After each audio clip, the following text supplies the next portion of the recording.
고린도전서 2장 우리 한 절씩 교독하시겠습니다. 형제들아, 내가 너에게 나아가 하나님의 증거를 전할 때에 말과 지혜의 아름다운 것으로 아니하였나니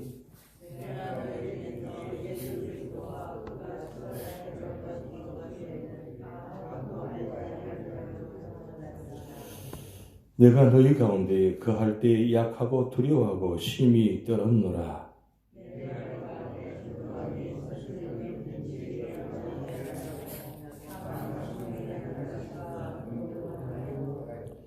너희 믿음이 사람의 지혜에 있지 아니하고 다만 하나님의 능력에 있게 하려 하였노라.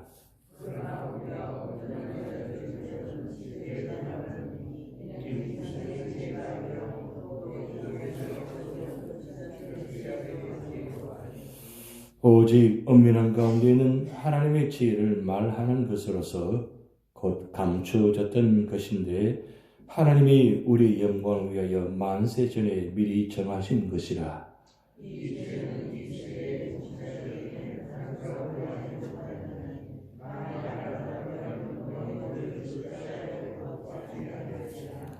기록된 바 하나님이 자기를 사랑하는 자들을 위하여 예비하신 모든 것은 눈으로 보지 못하고 귀로 듣지 못하고 사람의 마음으로 생각하지도 못하였다 함과 같으니라.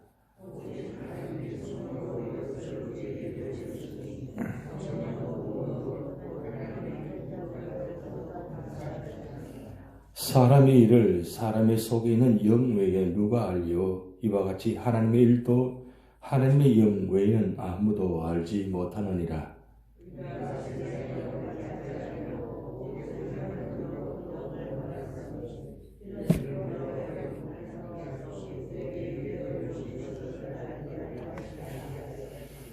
우리가 이것을 말하거니와 사람의 지혜가 가르친 말로 아니하고 오직 성령께서 가르치신 것으로 하니 영적인 일은 영적인 것으로 분별하느니라.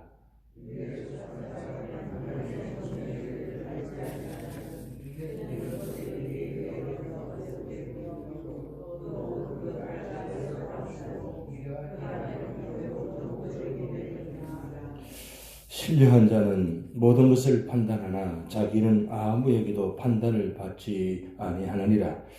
누가 주의 마음을 알아서 주를 가르치겠느냐? 그러나 우리가 그리스도의 마음을 가졌느니라. 아멘.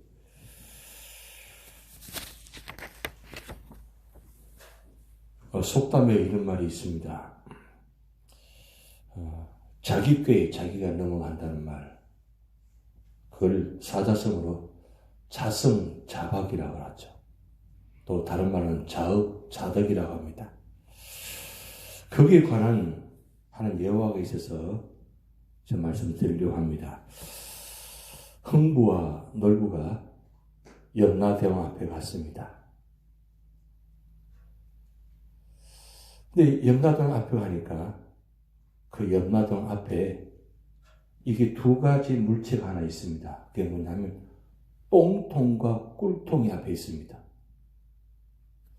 그런데 염라대왕이 이 흥부와 놀부에게 각각 어느 통에 들어가겠냐고 질문하니까 놀부가 손을 반짝 들어가지고 어느 쪽에 들어가겠다고 했겠어요? 꿀통에 들어가겠다 했습니다. 그러니까 하늘수의 흥부는 똥통에 들어갈 수밖에 없습니다. 그런데 나중에 염라대왕이 두 형제에게 똥통과 꿀통에 나온 형제들에게 말합니다. 각자 마주 서라고. 그러면서 그리고 각자 상대의 몸을 핥아주라고.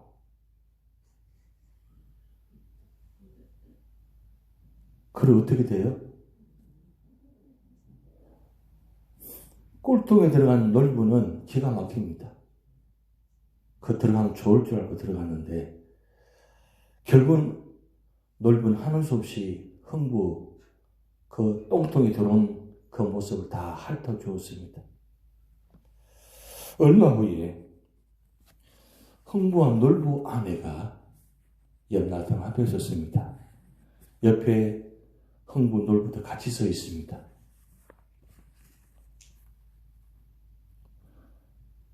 마찬가지로 똥통과 꿀통이 앞에 있습니다. 그러니까 놀부가 놀부 아내한테 눈짓을 합니다.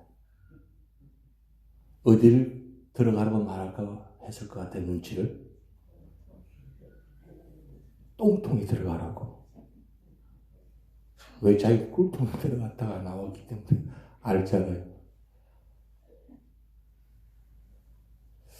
그래서 눈치껏 또 놀부 아내가 워낙 눈치가 빠르니까 똥통에 들어가겠다고 했습니다. 그런데 옆나방이 이제는 어떻게 하느냐. 똥통에 꿀통에 나온 그 아내들을 자기 남편 앞에 쓰라고.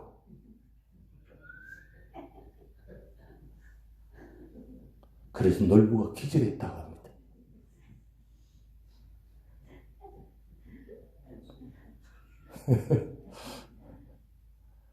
제가 한참 웃었습니다. 이 내용을 보고. 새벽에 염라대왕에서 죄송합니다만은 그걸 자성자박이라고 합니다. 자기 꾀가 많으면 결국 자기 꾀에 다 넘어가게 되어 있습니다. 그렇게 참 신앙생활을 많이 하고, 그리고 이 말도 참 그러네요. 신앙생활 많이 했다고 하면 또 그렇게 이야기 또 그럴 수 있겠네요. 이만큼 살아오셨으면, 이만큼 하면 좀 지혜가 있어야 되잖아요. 어떤 상황을 판단을 좀 하셔야 되잖아요. 그런데 어떻습니까? 듣기에, 보기에, 또 내가 생각하기에 이러면 좋을 것 같다 해서 먼저 손들고 먼저 이야기하는 분들 계시잖아요. 생각보다 말이 빠른 분들이 또 계세요. 그러다 보니까 늘 보면 지혜가 있는 것 같은데, 지혜가 있는 것처럼 보이는데, 그렇게 하면 좋을 것 같은데 보면 항상 그것 때문에 늘 보면 스스로 무너지고 스스로 자성자박하는 경우가 참 많은 것을 보게 됩니다. 사도 바울이 2차 선교행 때 복음을 전하다가 빌립보 교회에 가서 교회를 세우고, 그리고 데살로니가 교회에 가서 교회를 세우고, 그리고 브레아 교회에 가서 교회를 세우고, 그런데 교회 세울 때마다 워낙 핍박하는 사람들이 많으니까 거의 얼마 있지 못하고 도망 다니면서 그렇게 아덴까지 내려왔습니다. 아덴, 요즘 말로는 아테네입니다. 그리스 아테네. 이 그리스 아테네는 철학의 도시입니다. 참 많은 철학자들이 있는 곳입니다. 세상의 학문과 지식과 지혜가 발달한 곳입니다. 사도 바울도 아는 곳입니다. 그래서 사도 바울이 아덴에 와서 복음을 전하려고 하는데 잘 먹히지 않을 것 같으니까 사도 바울이 알고 있는 모든 지식과 지혜를 다 동원해서 이 그리스 아덴에서 복음을 전합니다. 그래서 복음을 전한다기보다는 지식을 먼저 이야기합니다. 그런데 웬걸 그렇게 똑똑한 사도 바울이 아덴에서 지식으로 전하니까 도무지 먹히들지 않습니다. 왜냐하면 지식의 지식은 꼬리에 무는 거니까 답이 없습니다. 뭐 누가 더 잘하느냐, 누가 더 키가 크냐, 그거 하나밖에 되지 않은 모습이죠. 결국은 아덴에서 사도 바울이 실패하고 결국 고린도로 넘어갑니다. 그래서 고린도에 가서 그가 다시 한번 결단하기를 나는 다시는 지식을 전하지 않겠다. 오직 십자가 외에는 예수 그리스도 외에는 전하지 않겠다. 그렇게 결단한 것이 바로 고린도에서 복음을 전하면서 고린도 교회를 세운 교회입니다. 그런데 그렇게 세운 고린도 교회 교인들이 그 안에 들어온 고린도 교인들도 마찬가지로 이 아덴의 영향을 받아가지고 참 지식적으로나 지혜적으로나 뛰어난 사람들이 참 많습니다. 세상적인 학문적으로는 정말 둘째 가라면 서러울 정도로 그렇게 명문대학 출신들, 명문 출신들이 많은 것이 고린도 교회 성도들입니다. 그런 그곳에서 사도 바울은 정말 눈물을 흘리면서 지식을 전하지 않고 누가 봐도 미련할 정도로 복음만 전했습니다. 그래서 우리 고린도전서 1장 18절의 말씀 보면 십자가의 도가 멸망하는 자들은 미련한 것이요 구원을 받는 우리에게는 하나님의 능력이라. 그러면서 22절에 유대인은 표적을 찾으나 헬라인은 지혜를 찾으나 우리는 십자가 못 박힌 그리스도 외에는 전하지 아니하겠노라 라고까지 말했습니다. 왜 그러냐? 지식이 구원을 주는 것이 아니기 때문입니다. 지식이 세상을 다 변화시키는 것이 아니기 때문입니다. 여러분, 지식 많은 자가 학문을 많이 가진 자가 똑똑한 자가 예수 잘 믿는다고요? 아닙니다. 똑똑한 자들이 보면 요즘 다 이단에 넘어가 있어요. 그렇게 똑똑하고 명문 출신들이 어디가 있냐? 다 이단에 가 있습니다. 왜 그렇습니까? 자기 꾀에 자기가 스스로 넘어가 있기 때문입니다. 그렇게 많이 하는 지식이 결국 자기가 스스로 넘어가 있다는 거죠. 그런데 보면 미련한 것 같고 참 보면 안타까운 것 같은 모습들을 갖고 있는 사람들이 보면 더 진실되게 더 믿음으로 살아간다는 거죠. 오늘 사도 바울이 1절 2절 말씀에 이렇게 말씀 기록했습니다. 형제들아 내가 너에게 나아가 하나님의 증거를 전할 때 말과 지혜의 아름다운 것으로 아니하였다 그랬어요. 말과 지혜로 아름다운 것을 전하지 않았다는 거예요. 여러분, 아볼로가 어제 말씀드렸듯이 고린도교회 2대 목회자입니다.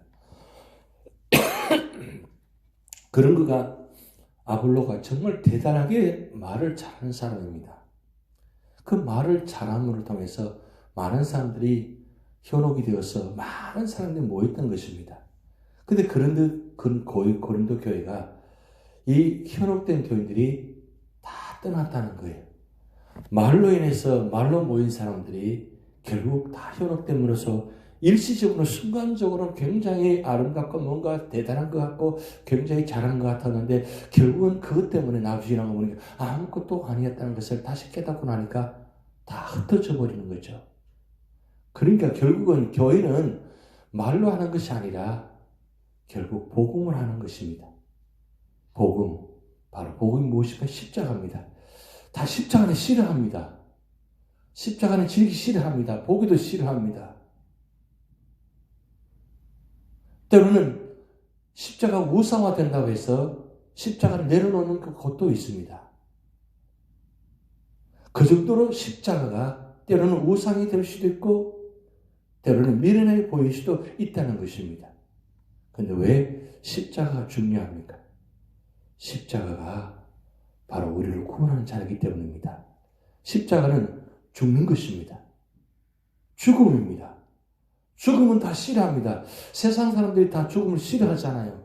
그래서 죽기 싫어합니다. 할 수만 있으면 죽지 않으려고 합니다. 그런데 교회 와봤더니 죽으라고 합니다. 그러니까 예수 믿기가 힘든 겁니다. 불편한 겁니다. 영광은 좋아하고 화려함은 좋아하는데 십자가는 싫어합니다. 그런데 십자가를 통과하지 않으면 구원이 없기 때문입니다. 영생이 없기 때문입니다. 그래서 사도 바울이 미련하게도 어리석게도 오늘 2주 말씀처럼 내가 너희 중에서 예수 그리스도와 그가 십자가에 못 박힐 것 외에는 아무것도 알지 아니하기로 작정하였노라. 왜 그랬어요? 그것밖에 없기 때문입니다. 여러분, 예수 믿고 구원받아서 신앙생활하면서 교회 안에서 집사님으로 권사님으로 장로님으로 목사로 부르심 받았잖아요. 그냥 집사, 권사, 장로, 목사 직분 없으면 얼마나 좋겠습니까? 그래서 어떤 교회는 이게 다 떼버립니다. 그냥 성도라고 해요. 모두가 다 성도. 요즘은 형제, 자매라고 부릅니다. 어떤 교회에서는. 그 직분이 다 거추장스러우니까 뭐 꼭 그렇게 직분을 받아야 되느냐고 해서 형제, 자매, 성도라고 부릅니다. 근데 왜 교회에 들어오면 집사 직분을 받아야 되고 권사 직분을 받아야 되고 장로 직분을 받아야 됩니까? 그것은 주님께서 그리스도라는 직분을 가지셨기 때문입니다. 예수님이 이 땅에 오셔서 그리스도의 직분을 가지지 않았다면 오늘 우리는 이 자리에 없습니다. 예수님이 그리스도라는 직분을 감당하지 않았다면 오늘 우리 자리에 이게 없기 때문입니다. 그래서 예수님 때문에 우리가 직분을 받는 것입니다. 그런데 그게 고통스럽잖아요. 힘들잖아요. 얼마나 힘든 것입니다. 그렇지만 그것이 고통스럽지만 힘들지만 그게 영광스러운 직분이기 때문에 그게 구원에 이르는 직분이기 때문에 우리는 받는 것입니다. 오늘 고린도 교회가 지금 사도 바울을 통해서 이 말씀 주신 이유가 무엇입니까? 그걸 다 첫 사랑, 첫 복음을 다 놓쳐버렸다는 거죠. 고린도 교회가 분쟁이 생기고 무너진 이유는 바로 여기 있다는 거예요. 만약에 교회 안에 직분자가 아무도 없다고 생각해 보세요. 때로는 그런 생각 됩니다. 연말이 되면 그래 다 직분 다 내려놓고 뭐 구역장 그 다음에 뭐 봉사하는 거 다 하지 말고 그냥 예배만 드리시면 좋겠다 할 때가 많아요. 생각이 들 때가 많아요. 그냥 아무것도 하지 않고 예배만 드리면 좋겠다. 그러면 아주 편하잖아요. 그죠? 내년에 한번 그렇게 해볼까요? 다 하지 말고 그냥 예배만 드려볼까요?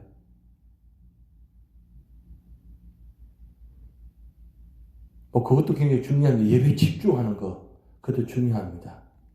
근데 왜 그래도 그렇게 해야 되는가? 왜 직분을 받아야 되고 왜 그런 삶을 해야 되느냐? 교회를 세우기 위함입니다. 교회를 세워야 됩니다. 그렇게 하지 않으면 교회가 세워지지 않기 때문입니다.